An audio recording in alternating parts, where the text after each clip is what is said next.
If you are about to set sail on Royal Caribbean's Radiance of the Seas, then you need to stick around as I will be giving you 12 tips to help you with your planning and point out things I wish I knew before my sailing so that you can have a great experience.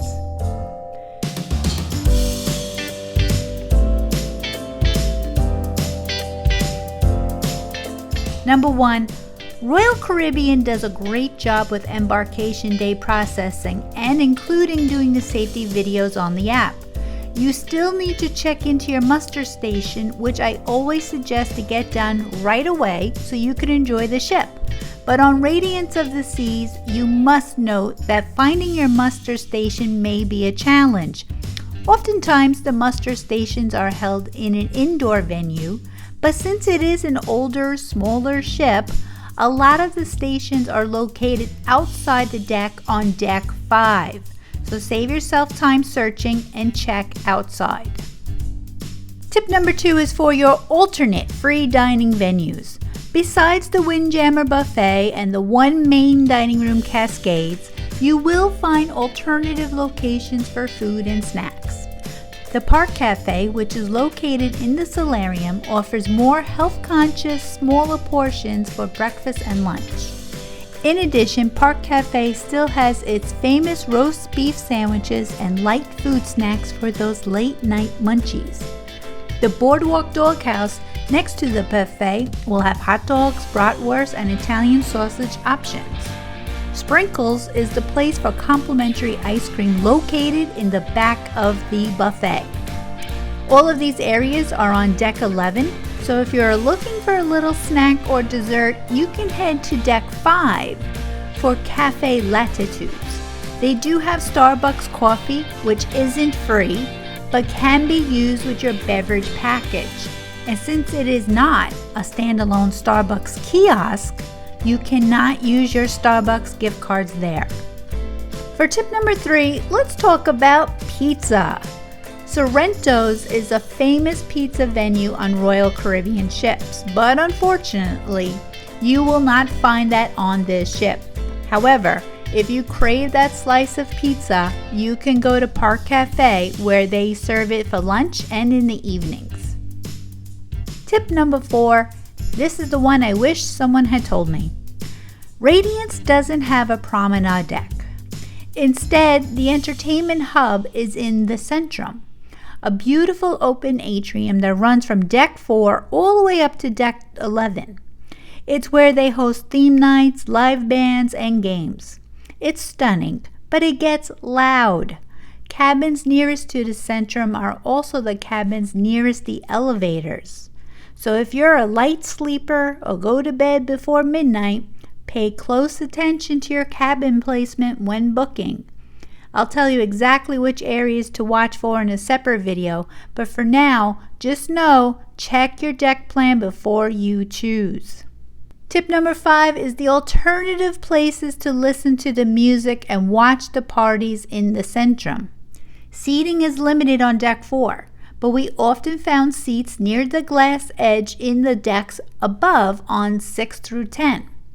They have great little nooks like the business center, the library, explorer's lounge, and the card game section where you can chill and still enjoy the entertainment.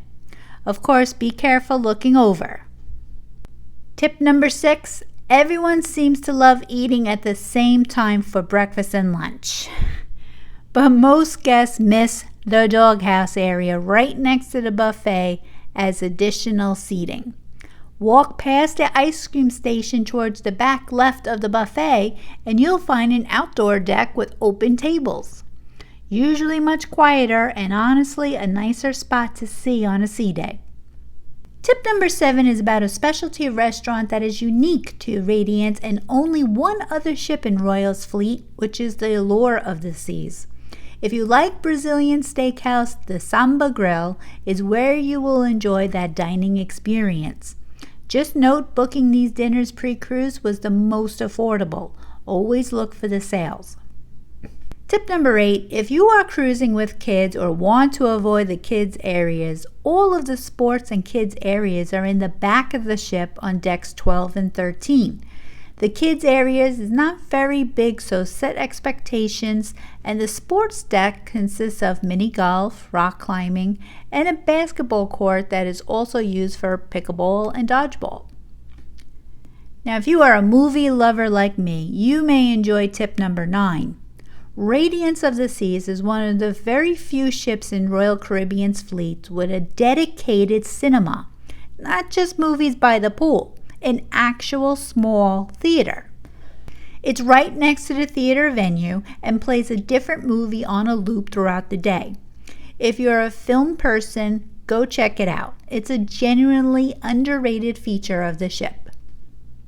For tip number 10, in a recent dry dock, Royal took away their Quill and Compass pub, which was also a sports bar, and they replaced it with a non-smoking section of the casino. So if you're hoping to watch a game, options are limited. I was only able to find one TV screen in the Schooners bar where I saw they played the hockey playoffs, but usually had the ship's entertainment going on.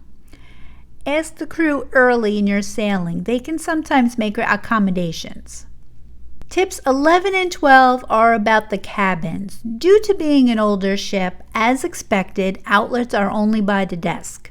So we utilized a USB hub to be able to charge multiple devices while my husband utilized the other outlet for his CPAP machine. These hubs are compliant with Royal's permitted lists. My last tip is to beware of the bathroom. Again, because it's an older ship, the bathroom is small. But unlike most ships that have a glass door in the shower, this ship has a curtain for the shower. I have to tell you, I was battling with it as I was clinging to me as I was trying to shower. Also, no, it only has one option for both body and hair wash. I'm glad I brought my own. Those are my 12 tips. Let me know which tip you found to be the most useful. If this video is helping you plan your Radiance cruise, hit that like button because it really helps these cruise videos reach more travelers. And don't forget to subscribe. I'll be dropping a follow-up video on who I think Radiance is really good for and whether it's still a good value. Knowing that in advance could save you from a disappointing vacation. Thanks for watching. Happy cruising!